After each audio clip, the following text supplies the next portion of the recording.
L'or, l'argent, le cuivre, le fer, le cobalt, les métaux rares, l'uranium, beaucoup de ressources précieuses qui regorgent dans le sous-sol africain. Mais pensez-vous vraiment que ce sont ces ressources-là qui permettront à chaque Africain de mener une vie libre et épanouie? Dans cette vidéo, je vais vous présenter deux ressources complètement gratuites et terriblement abondantes en Afrique qui non seulement créent des génies, mais aussi bâtissent des fortunes. Restez jusqu'à la fin parce que la deuxième ressource, vous n'imaginez pas.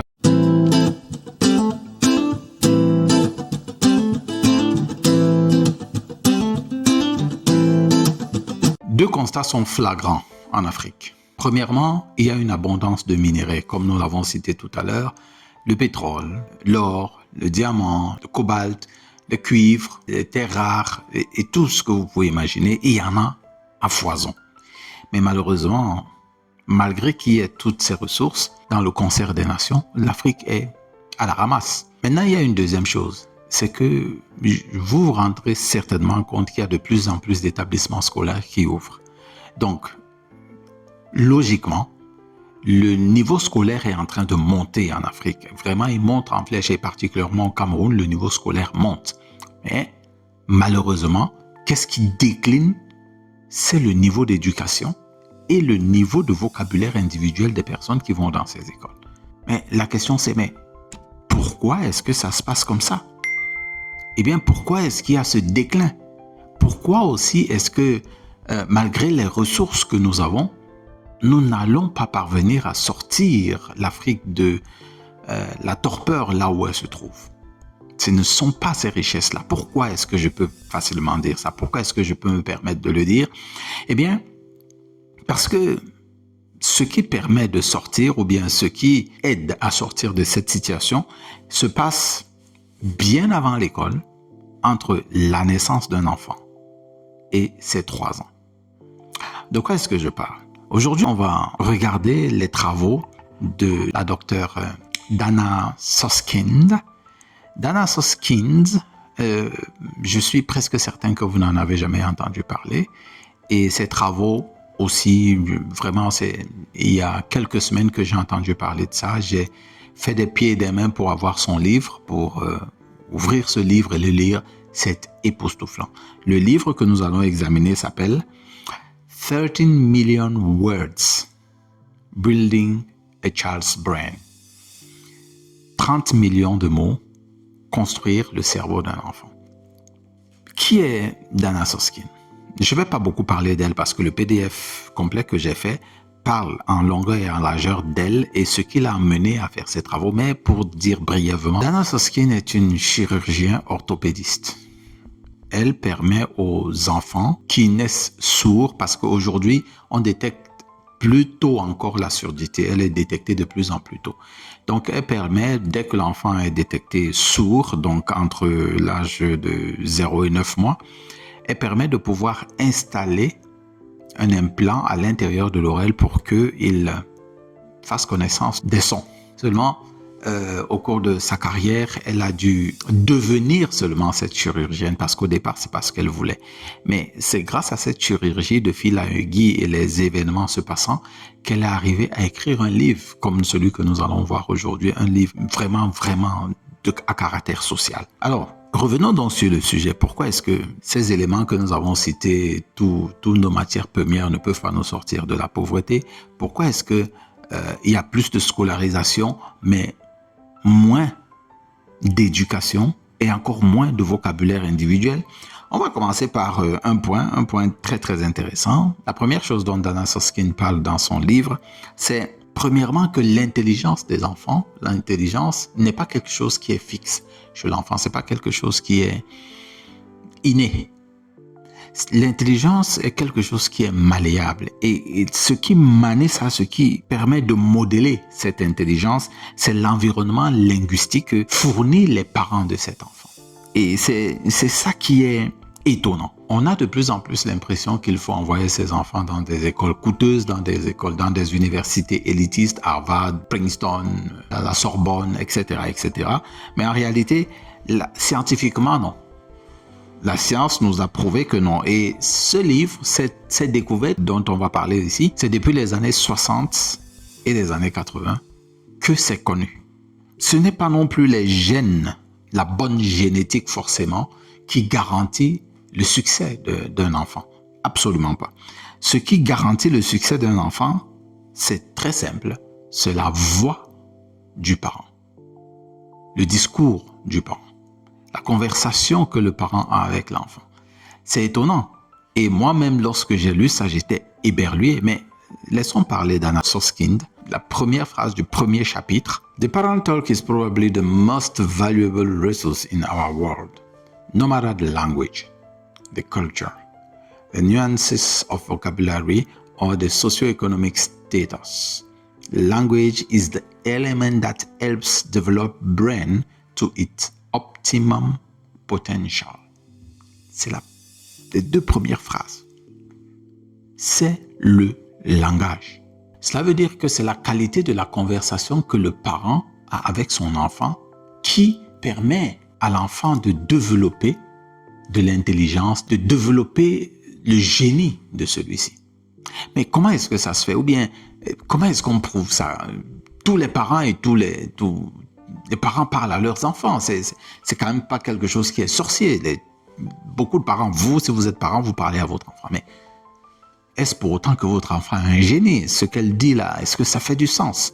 Mais vous serez surpris, vous serez vraiment, vraiment surpris parce que des études ont été menées et ces études sont dans le PDF complet de ce livre que j'ai fait. Allez cliquer dans la boutique, allez dans la boutique et prenez ce PDF. C'est extrêmement important pour l'éducation de vos enfants. Ceci nous amène au deuxième point. Le deuxième point étant une urgence neurologique. C'est le langage, le discours, la conversation du parent qui détermine le génie de l'enfant. Mais à quel moment est-ce que ça se passe? À 15 ans, à 20 ans, à 18 ans, à 7 ans, à 6 ans? Détrompez-vous. Et il y a quelque chose, un phénomène, j'espère que vous l'avez remarqué aussi, je sais que vous l'avez remarqué, qui est de plus en plus répandu, c'est que très tôt, très jeune, à 2 ans, les enfants sont déjà envoyés à la crèche. Très, très dangereux. Très dangereux, vous allez comprendre pourquoi. Et parfois aussi, à 4 ans ou 5 ans, les enfants sont envoyés au jardin. Ça, là aussi, c'est trop tard. Donc, ça veut dire que ce soit à la crèche, que ce soit au jardin d'enfants, c'est le mauvais endroit où il faut envoyer votre enfant. Mais pourquoi? Parce que les études du docteur Dana Susskind et beaucoup d'autres personnes, d'ailleurs, elle les cite dans l'ensemble de son livre, et chaque étude et chaque résultat d'étude, c'est extraordinaire, qui démontre que ce n'est vraiment pas la chose à faire. Commençons déjà par voir pourquoi est-ce que envoyer son enfant à la crèche à 2 ans est la pire chose qu'il faut faire. On va aller directement au chapitre 3 de ce livre, de Dana Susskind, au chapitre 3 de ce livre, la neuroplasticité. Et écoutez ce que Dana Susskind dit. From birth through about 3 years of age, each second represents the creation by the brain of 700 to 1,000 additional neuronal connections. Let me run that number by you again. 700 to 1,000 additional neuronal connections every second of a baby's life. The incredible complex circuitry that results, it's the brain's architecture affecting all our brain function, including memory, emotion, behavior, motor skills, and of course, language. Voici la raison. Entre l'âge de 0 et 3 ans, chaque seconde qui passe, entre 700 et 1000 neurones sont créés dans le cerveau de l'enfant. Et ces 700 et 1000 neurones, c'est à ce moment-là qu'il faut les mettre au travail. Et lorsque vous prenez votre enfant, vous l'envoyez à la crèche, qu'est-ce qui se passe là-bas? Rappelez-vous le premier point, qu'est-ce qui modèle l'intelligence de l'enfant? C'est la conversation avec le parent. Mais si vous prenez cet enfant, il n'a que 2 ans, vous le mettez à la crèche et il a 1000 neurones ou 700 neurones chaque seconde qui sont formés, vous le privez de la conversation et vous l'envoyez à l'école. Mais à l'école, vous allez me dire, mais il y a la conversation là-bas? Absolument pas. Est-ce qu'il y a la conversation à l'école? Faites ceci, levez-vous, asseyez-vous, couchez, allez jouer, prenez ceci. Ce n'est pas de la conversation, soyons sérieux. Ce n'est pas de la conversation, c'est des ordres, c'est des invectives, c'est des choses à faire. C'est des informations qu'on te donne, ce n'est pas un échange, ce n'est pas une conversation. Et l'enfant ne va pas converser avec d'autres enfants qui ne parlent pas encore. Et la dame qui est là, qui s'occupe de ça, n'a pas seulement votre enfant, elle a 8, 9, 10, 15, 20 enfants dont elle doit s'occuper. Donc, il n'y aura pas de conversation. Et pendant ce temps, toutes les neurones qui sont créés pendant cette période, qu'est-ce qu'ils vont faire? Eh bien, notez-le bien, le cerveau va s'en débarrasser. Il va littéralement s'en débarrasser. Parce que c'est son travail. Il va élaguer tout ce qui n'est pas intéressant, tout ce qui n'est pas important. Mais ce n'est pas tout. Pourquoi est-ce que c'est dangereux d'envoyer à 4 ans et 5 ans? Prenons toujours Dana Soskan, mais là nous allons rentrer au chapitre 1. Au chapitre 1, il dit, by the end of age 3, the human brain, including its 100 billion neurons, has completed about 85% of its physical growth, a significant part of the foundation of all thinking and learning. The development of that brain, science shows us, is absolutely related to language environment of the young child. À 3 ans, ces milliards de neurones sont complètement formés. Mais le développement de ces neurones dépend encore entièrement de la conversation, du discours parental, de l'interaction linguistique qu'il y a entre le parent et l'enfant. Si vous l'envoyez à l'école, il perd encore cette connexion. C'est la raison pour laquelle, comme je le disais tout à l'heure, on a beaucoup de scolarisation, mais très peu d'éducation et très peu de vocabulaire. Parce que ce vocabulaire doit être développé à la maison. Et comme ce vocabulaire ne se développe pas à la maison, comme je le disais tout à l'heure, qu'est-ce que le cerveau fait? Le cerveau va élaguer, il va couper, il va enlever tous les neurones qui ne sont pas nécessaires parce qu'il a un travail à faire.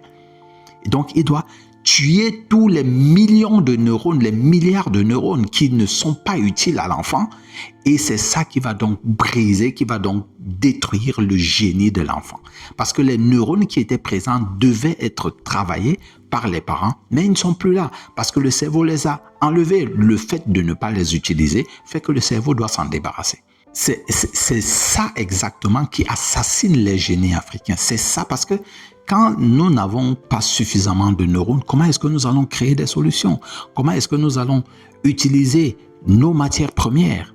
Ce n'est pas pour rien que l'Afrique ne parvient pas à développer ses propres matières premières parce que la plupart de nos cerveaux, la plupart de nos neurones sont perdus à cette période de 0 à 3 ans où ils sont développés et que le langage est très restrictif. Le langage que nous utilisons généralement, c'est tais-toi, c'est les parents avec les enfants. C'est pas une conversation, c'est pratiquement des ordres, pratiquement des décisions. Debout, assis, couché, va dormir, ne touche pas, c'est chaud.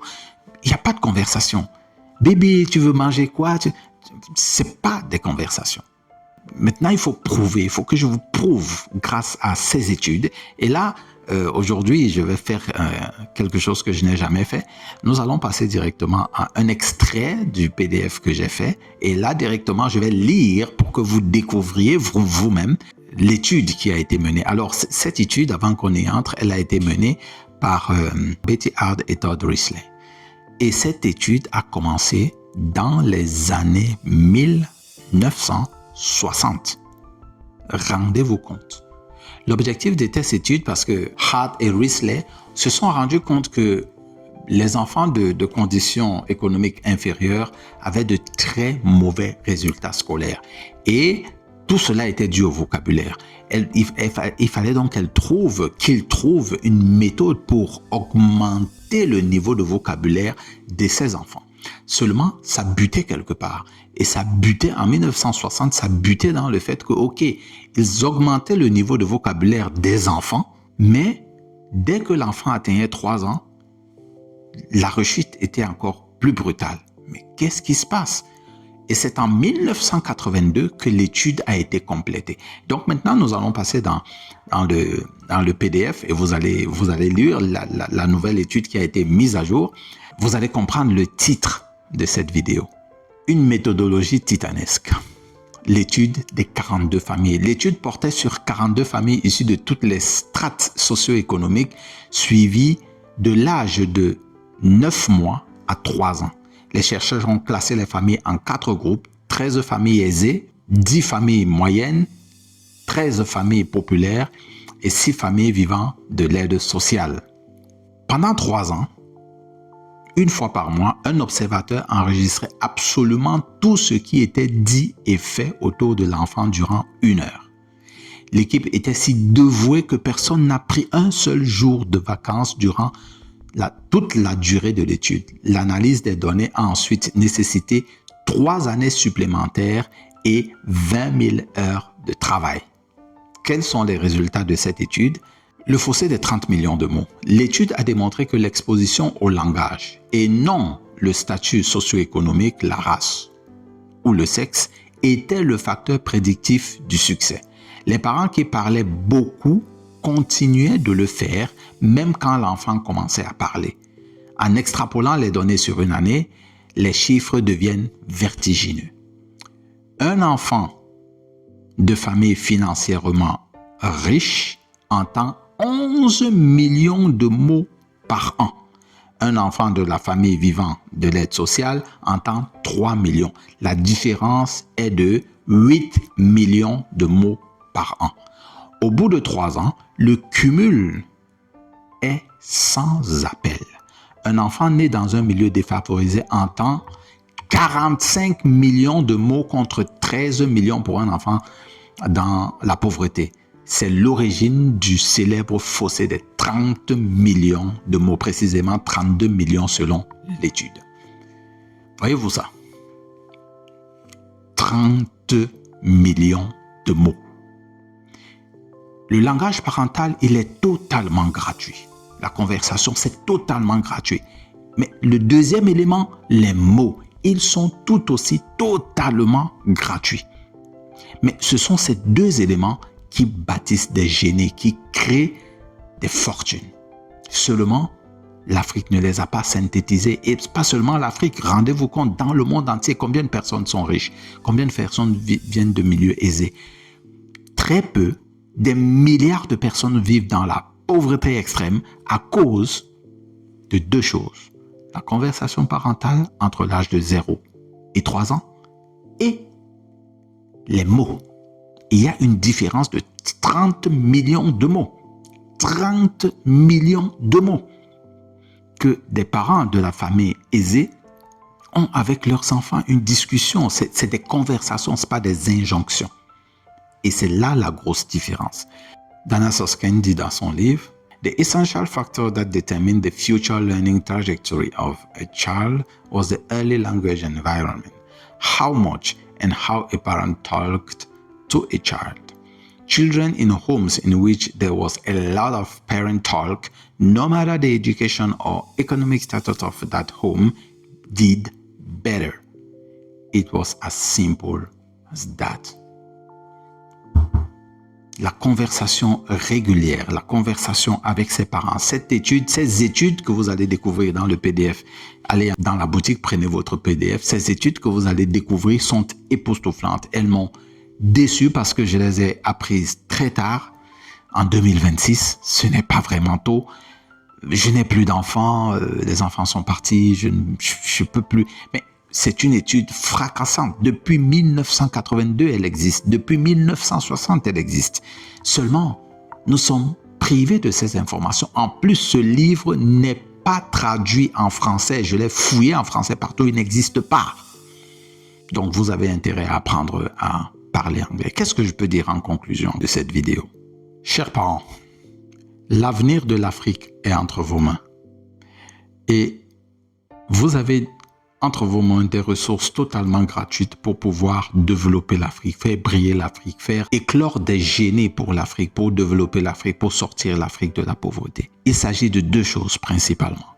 Les conversations que vous avez avec vos enfants entre l'âge de 0 et 3 ans mais les mots que vous utilisez. Il n'est pas nécessaire que ces mots soient savants, il n'est pas nécessaire que vous développiez un vocabulaire extraordinaire. Vous parlez naturellement comme vous parlez, mais ça ne doit pas être des injonctions, ça doit être des conversations.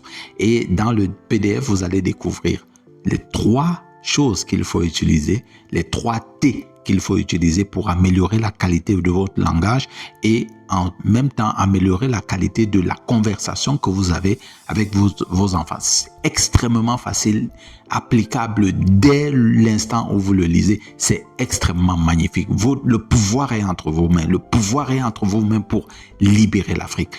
Le résultat de l'Afrique aujourd'hui, c'est le résultat des parents d'hier. Le résultat de l'Afrique de demain sera le résultat de vous en tant que parents. C'est l'éducation qui fait la différence entre les hommes. Aujourd'hui, vous avez appris quelque chose d'important. 2 ressources totalement gratuites qui, non seulement créent des génies, mais bâtissent des fortunes, mais en plus peut libérer l'Afrique. Soyez différents. Prenez le PDF pour découvrir ce que vous devez faire pour sortir l'Afrique du marasme et de la pauvreté pour que les génies qui vont sortir de vous puissent développer l'or, le diamant, le coltan, les terres rares et les amener à un niveau où chacun d'entre nous, même si nous ne sommes plus là, nos petits-enfants pourront jouir de la prospérité à l'infini. J'espère que vous avez apprécié cette vidéo. Si c'est le cas, vous faites un like, vous partagez aux personnes à qui vous pensez que ce serait utile. Et n'oubliez pas, soyez différents. Rendez-vous à la prochaine vidéo.